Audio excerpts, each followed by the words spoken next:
পর্যায়বৃত্ত গতির আমাদের দ্বিতীয় ক্লাস এবং দ্বিতীয় টপিক, সেটা হচ্ছে দশা ও দশা পার্থক্য। খুবই গুরুত্বপূর্ণ ক্লাস, সেটা এইচএসসি অ্যাডমিশন বলো সব জায়গায়।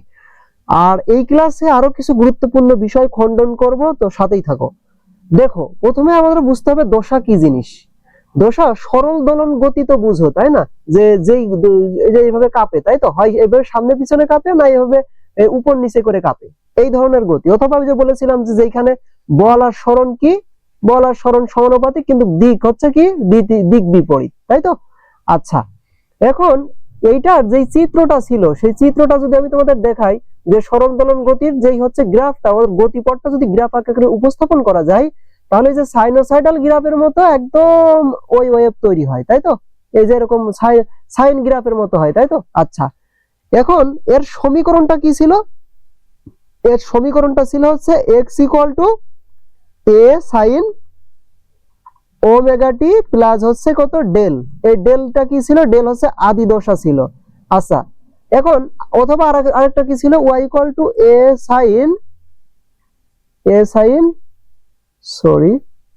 sin ওমেগা টি প্লাস হচ্ছে ডেল।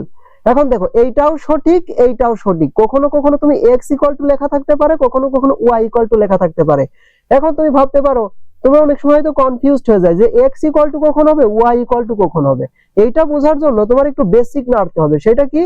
যদি এইভাবে আনুভূমিক ভাবে কোনো কিছু দিয়ে কাঁপতে থাকে বা দুলতে থাকে, যেমন একটা স্প্রিং টেবিলের উপরে এইভাবে আছে, তো তুমি ওকে এইভাবে টেনে অনুভূমিক বরাবর টেনে ছেড়ে দিলা, তো ও কি করবে? এভাবে সামনে পিছনে কি করবে? যাওয়া আসা করবে। এই ধরনের গতিটা হচ্ছে কি, এই ক্ষেত্রে, এই অনুভূমিকের ক্ষেত্রে, অনুভূমিক কম্পনের ক্ষেত্রে তুমি লিখবে x equal to a sin omega t plus del. মানে আর যদি এই যে উপর নিচ করে কাঁপে, তাহলে সেই ক্ষেত্রে হবে y equal to a sin omega t plus del.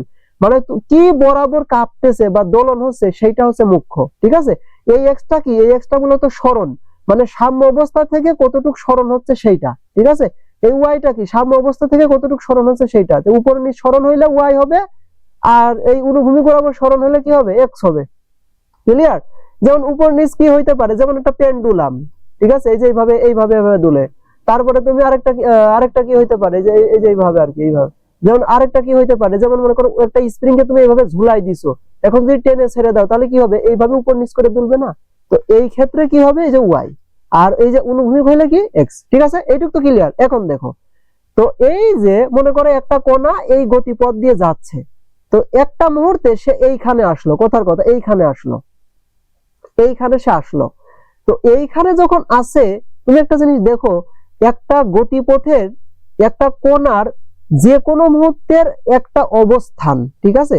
মনে করো একটা মুহূর্তে সে এইখানে আসছে, মানে এইখান থেকে মনে করো সে যাত্রা শুরু করে, মনে করো এইখান থেকে, হ্যাঁ, এইখান থেকে যাত্রা শুরু করে সে এইখানে এসেছে টি সময়ে। কি সময়ে?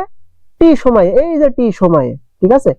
এইবার এই ওমেগা কি ছিল? ওমেগার পরিচয় কি ছিল? ওমেগার পরিচয় ছিল কৌণিক কম্পাঙ্ক। মানে এই যে যেইখান থেকে সে যাত্রা শুরু করেছে, ওইখান থেকে এই যে এখন যেইখানে আছে, সেই পর্যন্ত আসতে সে মোট কত ডিগ্রি কোণ মানে কোণ এসেছে, বা তার ওই কোণের কত ডিগ্রি হচ্ছে ইয়ে হয়েছে, পরিবর্তন হয়েছে, সেইটা। মানে এইখান থেকে এই পর্যন্ত আসতে সে মোট কত ডিগ্রি কোণ উৎপন্ন করেছে, সেইটা হচ্ছে এই ওমেগা, যেটাকে আমরা কৌণিক কম্পাঙ্ক বলতেছি। এখন একটা কথা দেখো, কৌণিক বেগ আর কৌণিক কম্পাঙ্ক, কৌণিক বেগ আর কৌণিক কম্পাঙ্ক দুইটাকেই কিন্তু ওমেগা দিয়ে প্রকাশ করা হয়। আবার মাঝে মাঝে দেখবা দুইটাই একই জিনিস লেখা হয়, ঠিক আছে? যে কৌণিক বেগও যা, কৌণিক কম্পাঙ্কও তাই, মানে দুইটা দিয়ে একই কাজ বাজ অনেক সময় করা হয়। তোমরা কনফিউজড হয়ে যাও, আসলে কৌণিক বেগ আর কৌণিক কম্পাঙ্কের পার্থক্য কি। দেখো, যারা বৃত্তাকার পথে ঘোরে তাদের গতিকে আমরা কৌণিক বেগ বলি, ঠিক আছে? আর যারা এইভাবে দুলে, হ্যাঁ, মানে এই যে এইভাবে কাঁপে, তারা মানে প্রতি সেকেন্ডে কি পরিমাণ কাঁপতেছে সেইটা বুঝাইতে আমরা কৌণিক কম্পাঙ্ক ইউজ করি। তাহলে সহজ করে যদি বলি যে বৃত্তাকার পথে ঘোরার জন্য আমরা কৌণিক বেগ বলি, আর এইভাবে দোলার জন্য আমরা কৌণিক কম্পাঙ্ক বলি, ঠিক আছে? দুইটার ক্ষেত্রেই কিন্তু সূত্র হবে ওমেগা ইকুয়াল টু কত? এই যে 2π/t। কারণ ওই পর্যায়, ওই যে বৃত্তাকার পথে ঘুরলে ওইটাও পর্যায়বৃত্ত, আবার এই যে এইভাবে সামনে পিছনে এইভাবে দুল খাইলে এটাও কিন্তু এক ধরনের পর্যায়বৃত্ত। কেন? কারণ সরল স্পন্দন গতি কিন্তু কি, সরল দোলন গতি কিন্তু একটা পর্যায়বৃত্ত গতি, ঠিক আছে? সেজন্য দুই ক্ষেত্রেই এই যে এই সূত্রটা হবে ওমেগা হলো 2π/t। এখন দেখো তো তাহলে ওমেগা হচ্ছে এই যে যেখান থেকে যাত্রা করেছে ওইখান থেকে এই পর্যন্ত আসতে যতটুকু কোণ হয়েছে সেইটা। আর এই যে ডেল, এই ডেল হচ্ছে ওই যে যেখান থেকে যাত্রা করেছে মানে ওই যাত্রার মুহূর্তে সে কোথায় অবস্থিত ছিল। হ্যাঁ, তো সে দেখো যদি এইখানে থাকে তাহলে এই সামনের এইটুক সাম্য অবস্থা থেকে সে এইটুক আগেই সরিয়েছিল, তো এইটুক হচ্ছে তার আদি অবস্থা। ঠিক আছে, মানে সে সাম্য অবস্থা থেকে আগেই এতখানি কোণ উৎপন্ন করে ফেলেছিল। এই যে মাঝখান দিয়ে যে দাগ দেখতেছো না এক্স অক্ষ, এইটা হচ্ছে সাম্য অবস্থা। উপরের দিকে গেলেও হচ্ছে বিস্তার থাকবে, নিচের দিকে গেলেও বিস্তার থাকবে। তো দেখো এইখানে সে মূল বিন্দু সাম্য অবস্থা থেকে আগেই খানিকটা সরেছিল, তার মানে এই যে যতটুকু কোণ সরিয়েছিল আগে সেইটাই হচ্ছে তার আদি দশা ডেল। ঠিক আছে, আর ওমেগা হচ্ছে ওই সেই আদি অবস্থান থেকে এই পর্যন্ত যাইতে সে মোট কত ডিগ্রি কোণ উৎপন্ন করছে সেইটা, আর টি হচ্ছে তার ওই পর্যন্ত যাইতে কতটুকু সময় লাগছে সেইটা। ঠিক আছে, ওমেগা আবার এইখান থেকে এই পর্যন্ত যাইতে কতটুকু কোণ উৎপন্ন করছে একদম ওইটা হুবহু ওইটা না, ওই যে বললাম না ওমেগা মানে কম্পাঙ্ক, মানে সেকেন্ডে কতবার কাঁপতেছে সে, মানে কিভাবে কতবার কাঁপতেছে সেইটা। তাহলে সেকেন্ডে যদি ওমেগা বার কাঁপে তাহলে টি সেকেন্ডে কতবার কাঁপবে সেইটাই যদি তুমি গুণ করে দাও ওমেগা টি, তাহলে এই ওমেগা টি হবে কিন্তু মূলত এইখান থেকে এই পর্যন্ত সেই কোণের মানটা। বুঝতে পারছি, মূলত এইখান থেকে এই পর্যন্ত কতটুকু কোণ উৎপন্ন করতেছে সেইটা হচ্ছে এই ওমেগা টি। ক্লিয়ার, তার সাথে যদি ডেল যোগ করো তাহলে একদম মূল বিন্দু থেকে এই পর্যন্ত আসতে মোট কত কোণ উৎপন্ন করছে সেই কোণ পাবা, আর ওই কোণটাই দেখো এই যে এই কোণ। ঠিক আছে, এখন এই যে কোণটা এইটাই হচ্ছে তার দশা, এইটাকেই বলে হচ্ছে দশা। এই যে যে কোণটা এই কোণটাকেই বলে কি, এই কোণটাকেই বলে দশা। কেন? কারণ এই কোণটা বা এই দশাটা যদি জানা থাকে তাহলে তুমি এই যে যেই কোণাটা এই গতিপথে গতিশীল সেই কোণার তুমি সবকিছু জানতে পারবা, সরণ জানতে পারবা। তারপরে হচ্ছে কি দেখো এই কোণটা যদি তোমার জানা থাকে তাহলে তুমি এই যে এক্স মানে সরণ জানতে পারবা না, সরণ জানতে পারবা। আবার তুমি জানো আমরা এই যে পরের টপিকে শিখবো যে বেগ, সরণকে ডিফারেন্সিয়েট করলে কি পাওয়া যায়, বেগ পাওয়া যায়। তাহলে আমি এইটাকে আবার কি করতে, এখান থেকে আবার কি পাবো, বেগ পাবো। আবার এইটা বেগকে ডিফারেন্সিয়েট করলে কি পাওয়া যায়, ত্বরণ পাওয়া যায়। তার মানে দেখো আমি যদি এই দশাটা যদি জানতে পারি, মানে এই কোণটা যদি জানতে পারি, তাহলে আমি এই কোণার এই যে যেই কোণাটা গতিশীল এই কোণার হচ্ছে সরণ জানতে পারবো, বেগ জানতে পারবো, ত্বরণ জানতে পারবো, মানে সামগ্রিক অবস্থাটাই আমি জানতে পারবো। তাহলে যেই জিনিসের জন্য একটা সরল দোলন গতির উপর গতিশীল কোণার হচ্ছে সরণ, বেগ, ত্বরণ সবকিছুই জানা যায় সেটাকেই দশা বলে। এই যে সেই দশা omega t plus del. Omega t হচ্ছে এই যেখান থেকে যাত্রা করেছে এবং যেখানে গেছে ওইটুকু যাইতে মোট যতটুকু কোণ সেইটা, আর ডেলটা হচ্ছে আগের থেকে যতটুকু কোণ গিয়েছিল সেইটা, দুইটা যোগ করলে আমি টোটাল কোণটা পাবো। ঠিক আছে, আচ্ছা এখন এখন কথা হচ্ছে এটা হচ্ছে দশা, দশা তো বুঝলাম। এখন দশার পার্থক্য কি? ঠিক আছে, দশার পার্থক্য যখন আমি বলবো তখন অবশ্যই আমাকে দুইটা কোণা নিয়ে আলোচনা করতে হবে, অথবা দুইটা গতি নিয়ে আলোচনা করতে হবে, দুইটা গতির সমীকরণ নিয়ে আলোচনা করতে হবে। যেমন মনে করো একটা কোণা মনে করো এইখানে আর একটা কোণা এইখানে, তো এখন যদি আমি বলি এই দুই কোণার ভিতরে দশার পার্থক্য কত, তাহলে আমি বলবো যে এই কোণার থেকে এই কোণার দশার পার্থক্য এই যে এইটুকু মাঝখানের এইটুকু, অথবা এইখানে একটা কোণা এইখানে একটা কোণা, এদের ভিতর দশার পার্থক্য কোনটুকু, এই মাঝের এইটুকু, তাই না? আচ্ছা, তাহলে এইভাবে আমি দশার পার্থক্য বের করতে পারবো। যেমন দেখো আমাদের যে সাইনের গ্রাফ, সাইনের গ্রাফটা কেমন, এই যে এইরকম। আর কোজের গ্রাফটা কেমন বলতো, কোজের গ্রাফটা এই যে এইরকম, তাই না? মানে শুরুতেই জিরোর মান কত, জিরোর মান 1, আর এর সাইনের ক্ষেত্রে জিরোর মান কত, জিরোর মান 0। এখন বলতো এই এই গ্রাফটা, এই যে কোজের গ্রাফটা আর এই সাইনের গ্রাফটা, এই দুটোর ভিতর দশার পার্থক্য কত? একটু ভালো করে যদি খেয়াল করো তাহলে দেখো যে আমরা যদি এই যে কজ, এই কোজের গ্রাফটাকে যদি একটু বর্ধিত করি তাহলে দেখো এই যে দেখো এইটুক বর্ধিত করলে দেখো কোজের গ্রাফটা কিসের মতো হয়ে যাচ্ছে, কোজের গ্রাফটা সাইনের মতো হয়ে যাচ্ছে, তাই না? তাহলে এই যে কতটুক বর্ধিত করলে সাইনের মতো হচ্ছে, এইটুকু। এইটুক মানে কি বলতো, এইটুক মানে 90 ডিগ্রি না, এইটুক মানে তো 90 ডিগ্রি। এই যে এইটুক মানে কি, এইটুক মানে 90 ডিগ্রি না, কারণ এই পুরোটা তো হচ্ছে হাফ সাইকেল, হাফ সাইকেল মানে কত, 180। তাহলে অর্ধেক পর্যন্ত কত, এই অর্ধেক পর্যন্ত কত, 90 ডিগ্রি না। তার মানে 90 ডিগ্রির পার্থক্য এই সাইন আর কোজের মধ্যে, তাই না? সাইন আর কোজের মধ্যে দশার পার্থক্য কত, জাস্ট 90 ডিগ্রি। এই প্রশ্নটা আসতে পারে যে সাইন আর কোজের মধ্যে হচ্ছে ইসের মধ্যে এই দুইটা অনুপাতের মধ্যে দশার পার্থক্য কত, 90 ডিগ্রি। তাহলে দশার পার্থক্য কিভাবে বের করতে বুঝলা? এখন আমি তোমাকে প্র্যাকটিক্যালি দুইটা সমীকরণ সহ মান দিছি, তাহলে দশার পার্থক্য আরো ভালোভাবে বুঝতে পারবা। সেটা হচ্ছে কি, দেখো তোমাদেরকে দুইটা উদাহরণ দিই। তো মনে করো তোমার কাছে x ইকুয়াল টু আছে হচ্ছে a sin omega t plus হচ্ছে π/6। হ্যাঁ, আরেকটা হচ্ছে x = a sin omega t plus হচ্ছে π/3। তো এখন যদি বলা হয় এই দুইজনের ভিতরে, এই দুইটা কোণার ভিতরে, মানে দুইটাই হচ্ছে দুইটা কোণার সরণ, তো এই দুইজনের ভিতরে হচ্ছে দশা পার্থক্য কত, তাহলে তুমি কি করবে? দশাকে বলো তো, দশা মূলত এই যে কোণটা, তো তুমি কি করবে? এই দুইটা কোণের বিয়োগ করবে। তো বিয়োগ করলে দেখো কি আসতেছে, দেখো এইটা কিন্তু বড়, কারণ এর মধ্যে ওমেগা টি আছে, এর মধ্যে ওমেগা টি আছে, বাকি থাকে কি π/6 আর π/3। π/3 মানে কত? 60 ডিগ্রি, আর π/6 মানে কত? 30 ডিগ্রি। তার মানে মূলত বিয়োগ হবে কে? Omega t plus π/3 minus omega t minus হচ্ছে কত? π/6। এবার দেখো এইটা এটা ক্যান্সেল আউট, থাকে কত? π/3 মাইনাস π/6, তার মানে কত? π/6। একটা কথা মাথায় রাখবা, দশার পার্থক্য সবসময় রেডিয়ানে বের করবা। দশার পার্থক্য কিসে বের করবা? সবসময় রেডিয়ান এককে ব্যবহার করবে। এই যে π/6 এইভাবে বের করবা, ঠিক আছে? তাহলে এই দুজনের ভিতরে দশার পার্থক্য কত? π/6। ওকে, তাহলে এইভাবে আমরা দশার পার্থক্য বের করতে পারবো। এখন কথা হচ্ছে যে যদি গতি, মানে একটা কোণার গতি যদি হচ্ছে সর্বোচ্চ স্থান থেকে যাত্রা শুরু করে, হ্যাঁ, সর্বোচ্চ স্থান। সর্বোচ্চ স্থান বলতে কি?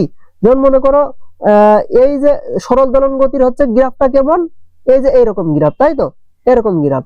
তো কোন কোণা যদি একদম এই মাথা, মানে এই চূড়ার থেকে যদি যাত্রা শুরু করে, এই চূড়ার থেকে যদি যাত্রা শুরু করে, তাহলে তার আদি দশা কত হবে বলতো? তার আদি দশা কত হবে? তার আদি দশা হবে কত? আদি দশা হবে π/2, মানে 90।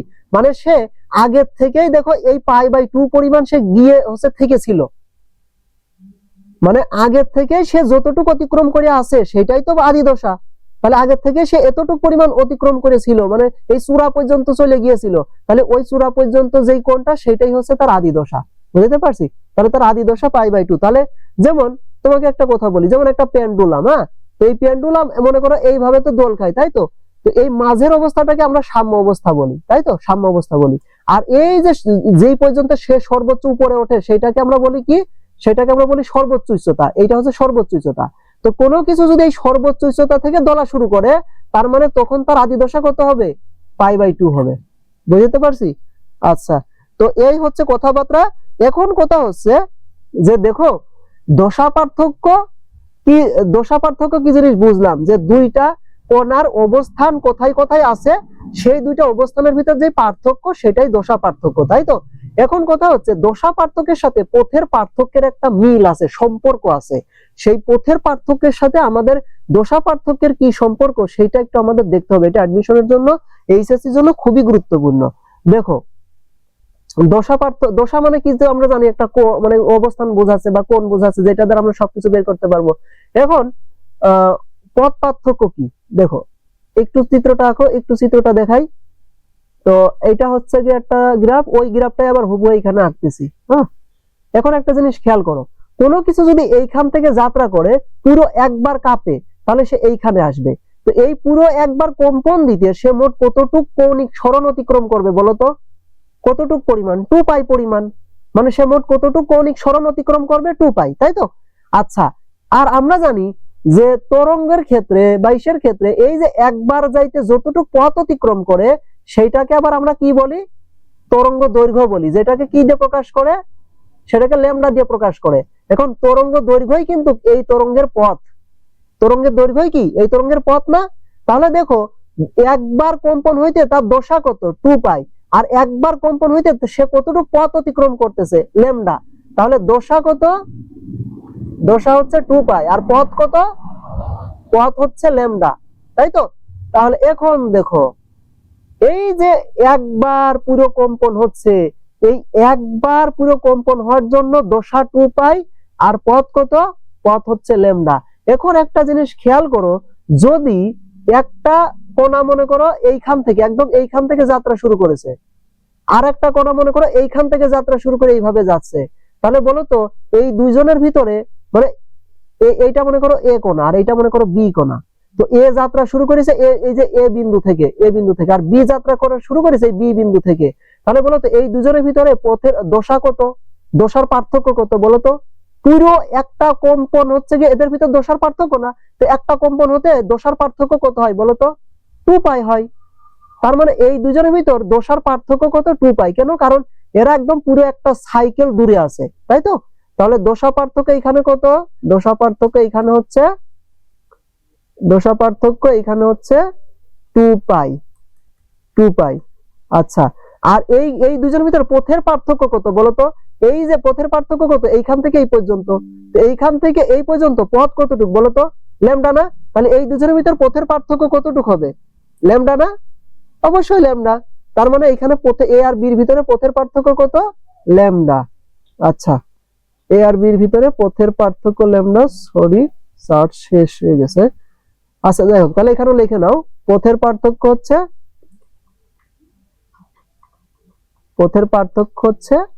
ল্যামডা।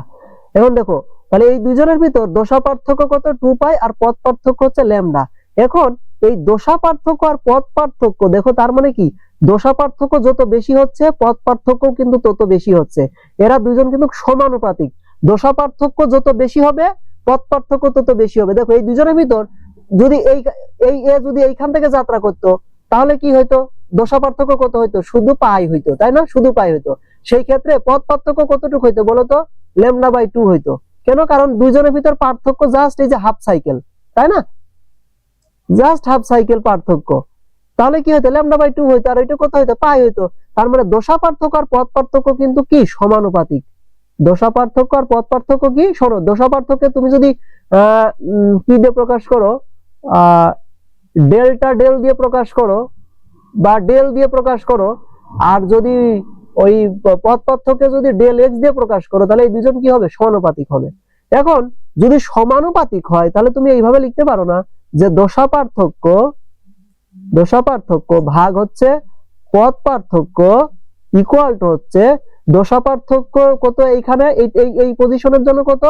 2 পাই, আর পথ পার্থক্য কত? ল্যামডা। তাহলে দেখো তো, তুমি এই সম্পর্কটা লিখতে পারো না? মানে এই ঘটনার জন্য, মানে যখন এ বিন্দু থেকে যাত্রা করছে আর বি বিন্দু থেকে যাত্রা করছে এই দুইটা, তখন দশা পার্থক্য 2 পাই, পথ পার্থক্য ল্যামডা। তাহলে ওই দুজনের ভিতর আমি সম্পর্ক দেখাইতে পারি দশা পার্থক্য ভাগ পথ পার্থক্য ইকুয়াল টু কত? 2 পাই বাই ল্যামডা। যেহেতু সমানুপাতিক সম্পর্ক, সেহেতু দশা পার্থক্য এখানে উপরে, এই পাশেও দশা পার্থক্য উপরে, এই পাশে পথ পার্থক্য নিচেই, এই পাশে পথ পার্থক্য কি নিচেই। এইবার তুমি কি লিখতে পারো? দশা পার্থক্য ইকুয়াল টু, সরি আজাব নিচে, দশা পার্থক্য ইকুয়াল টু কি লিখতে পারো? 2 পাই বাই ল্যামডা ইনটু কি? ইনটু এই পথ পার্থক্য ওই পাশে যে গুণ হবে পথ পার্থক্য। এইটাই হচ্ছে দশা পার্থক্য আর পথ পার্থক্যের মধ্যে কি সম্পর্ক। বুঝতে পারছি? এইটাই হচ্ছে সম্পর্ক। এইখানে আরেকটা কথা গুরুত্বপূর্ণ মনে রাখবে, সেটা হচ্ছে যে দশা পার্থক্য কখনোই 2 পাইয়ের থেকে বড় হয় না। দশা পার্থক্য কখনোই কি হয় না? 2 পাইয়ের থেকে বড় হয় না। কেন? দেখো, তুমি যখন দুইজনের পার্থক্য যখন 2 পাইয়ের থেকে বড় হবে, কথার কথা একজন এইখান থেকে যাত্রা শুরু করলে আর একজন এইখানে, তখন কিন্তু দেখো পুরো একটা কম্পন সম্পন্ন হয়ে যাচ্ছে। তো পুরো একটা কম্পন সম্পন্ন হয়ে গেলে তখন ওইটাকে হচ্ছে বাদ দিয়ে ধরা হয়, ঠিক আছে? তখন পার্থক্য বলতে শুধু এই যে এইটুক ধরা হবে, এইটুক। বুঝতে পারছি? মানে পুরো কম্পনের বেশি চলে গেলে ওইটাকে আর পার্থক্যের মধ্যে নিয়ে আসা হয় না। কারণ তুমি দেখো, এই পুরো একবার কম্পন দিলে তুমি যত যেই সব কোণ পাবা, এই এই পরের কম্পনেও কিন্তু সেই একই টাইপের কোণ পাবা, ঠিক আছে? মানে অবস্থানগুলো একই রকম হবে। যেমন তুমি দেখো, আমি তোমাকে একটু ভালো করে বোঝাই, যেমন যেমন দেখো, তুমি এইভাবে ঘুরতেছো, তো ঘুরে তুমি যদি এইভাবে ঘুরে 2 বার ঘুরে যদি এই ফার্স্ট কোয়াড্রান্টে আসো, তো ফার্স্ট কোয়াড্রান্টে প্রত্যেকটা অনুপাতের যেই মান sin cos tan cot, তুমি যদি 3 বার ঘুরে আসো সেই একই মানই থাকবে, তাই না? ওই জন্য ওই পুরো একবার ঘুরে গেলে, একবারের বেশি ঘুরে গেলে ওই একবারটা বাদ দিয়ে অতিরিক্ত যেইটুক গেছে ওইটুক হিসাব করা হয়। বুঝাইতে পারছি? তাহলে দশা পার্থক্য হচ্ছে যে 2 পাইয়ের থেকে কি হতে পারবে না? বড় হতে পারবে না। মানে একটা পুরো কম্পনের থেকে বড় হতে পারবে না। বুঝতে পারছি? পার্থক্যটা, বিশেষ করে পার্থক্যটা, দশা বড় হতে পারে কিন্তু পার্থক্যটা বড় হবে না। দুইজনের ভিতর যখন তুলনা হবে তখন ওই পার্থক্যটা এর থেকে বড় হবে না। আরেকটা কি, যেহেতু দশা পার্থক্য 2 পাই থেকে বড় হবে না, তার মানে ল্যামডা মানে পথ পার্থক্য এই এক কম্পনের থেকে বড় হবে না। বুঝতে পারছি? মানে পথ পার্থক্য এই কি হবে না? পথ পার্থক্যকে যদি ডেল এক্স দিয়ে প্রকাশ করো, এই ডেল এক্সটাও ল্যামডার থেকে বড় হবে না। বুঝতে পারছি? মানে এই ল্যামডার থেকে ছোট হবে। দশা পার্থক্য যেমন 2 পাইয়ের থেকে বড় হবে না, পথ পার্থক্য তেমন ল্যামডার থেকে বড় হবে না। বুঝতে পারছি? ওকে, এইটুকু যদি বুঝে থাকো তো তোমার মনে করো যে অনেক কিছু ক্লিয়ার হয়ে গেছে। নেক্সট আমরা আলোচনা করব সরল স্পন্দন গতির বা এই সরল দোলন গতির বেগ ও ত্বরণ নিয়ে। দেখা হবে পরের ক্লাসে। চলো বাংলাদেশ, ইনশাআল্লাহ।